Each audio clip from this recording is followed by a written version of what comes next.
भूमी अभिलेख कृती समितीच्या वतीनं छत्रपती संभाजीनगरमध्ये जे आहे काम बंद आंदोलन सुरू केले। विविध मागण्यांसाठी हे आंदोलन सुरू करण्यात आले। जिल्हा अधीक्षक भूमी अभिलेख कार्यालयासमोर जे आहे ते हे सगळे कर्मचारी बसलेत। 2 तारखेपासून जे आहे ते त्यांनी हे काम बंद आंदोलन सुरू केले।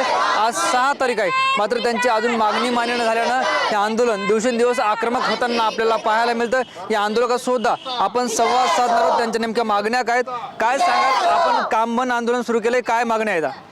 आमची मूळ मागणी आहे तांत्रिक वेतन मिळालंच पाहिजे।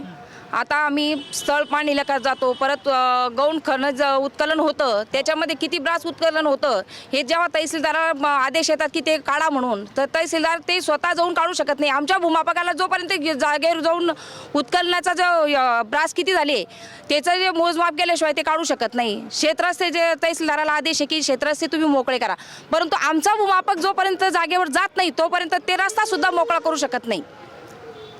आमच्याच नकाशावरती येणे लेआउट आहे, भूसंपादन आहे। भूसंपादन जोपर्यंत आमच्या सर्वेकडून मोजणी होऊन जात नाही आमच्या ऑफिसकडनं, तोपर्यंत ते भूसंपादन पण करत नाही।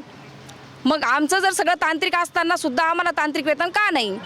बाकीचे डिपार्टमेंट त्या भूसंपादनचे जे पाटबंधाऱ्यामध्ये जो सर्वेअर आहे त्याला तांत्रिक वेतन आहे, आमच्याच नकाशावरती ते जे काम करतात त्यांना तांत्रिक वेतन, आम्हाला का नाही? आमची मूळ मागणी तांत्रिक वेतन आहे आणि जो 18 प्रकरणाचा GR आहे तो रद्द झाला पाहिजे।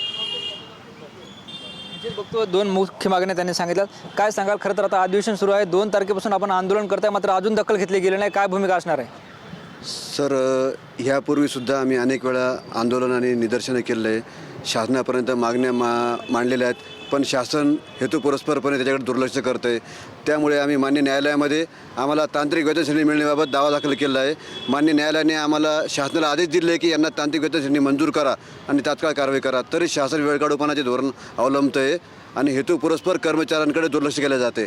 आम्ही शासनाविरोधात कंटेम्प्ट ऑफ कोर्टसुद्धा दाखल केलं आहे, त्याच्यासुद्धा सुनावणी चालू आहे, तरी शासन वेळकाढूपणा करते। त्यामुळे आम्हाला ना इलाजास्तव हे आंदोलनाचं हत्यार उपासलेलं आहे, ज्याच्यामुळं आज 3000 पेक्षा जास्त मोजण्या पेंडिंग आहेत आम्ही आंदोलन केल्यामुळं, आणि 5000पेक्षा जास्त फेरफार प्रलंबित आहे शासनाकडं। हे कशामुळं? शासनाच्या वेळकाढूपणा धोरणमुळं। आमच्या मागण्या मंजूर करायला काय हरकत आहे? जेव्हा आम्ही मोजणी करतो त्या मोजणी नकाशावर लेआउट टाकलं जातं, आम्ही जागेवर डिमार्केशन करतो आहे, लेआउट टाकल्यानंतर जो लेआउट टाकतो ऑफिसमध्ये बसून त्याला तुम्ही तांत्रिक वेतन देत आहे। आम्ही ॲक्च्युली जागेवर जाऊन फील्ड वर्क करतो आहे, आम्ही शेतकऱ्याचे वर्षानुवर्ष चालू असलेले वाद आम्ही संपुष्टात आणतो आहे, सगळं आम्ही काम करतो आहे। शेतीपालन रस्ते, भूसंपादन, समृद्धी हायवे, आज सगळे जेवढे शासनाचे प्रकल्प चालू आहे सगळे ठप्प झाले। आता महाराजस्व अभियान होणार आहे पुढच्या हप्त्यामध्ये चालू, ते सुद्धा पेंडिंग पडणार आहे, तरी शासनाने आमच्या मागण्याचा लवकरात लवकर विचार करावा। काय भूमिका असणार आहे, काय इशारा असणार?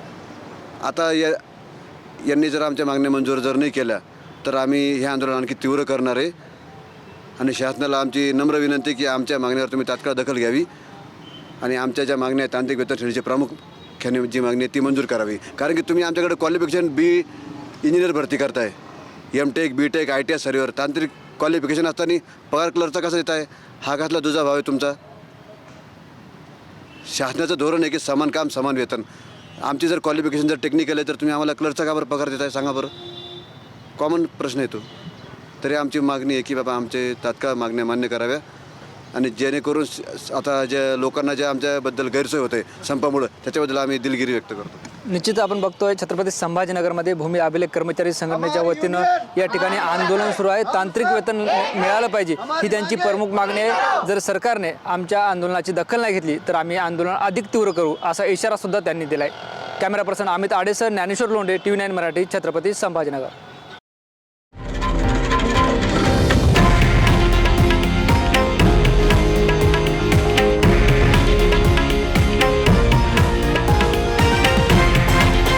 हे आहे देशातील नंबर 1 न्यूज नेटवर्क आणि आपण पाहत आहात TV9 मराठी, एकमेव।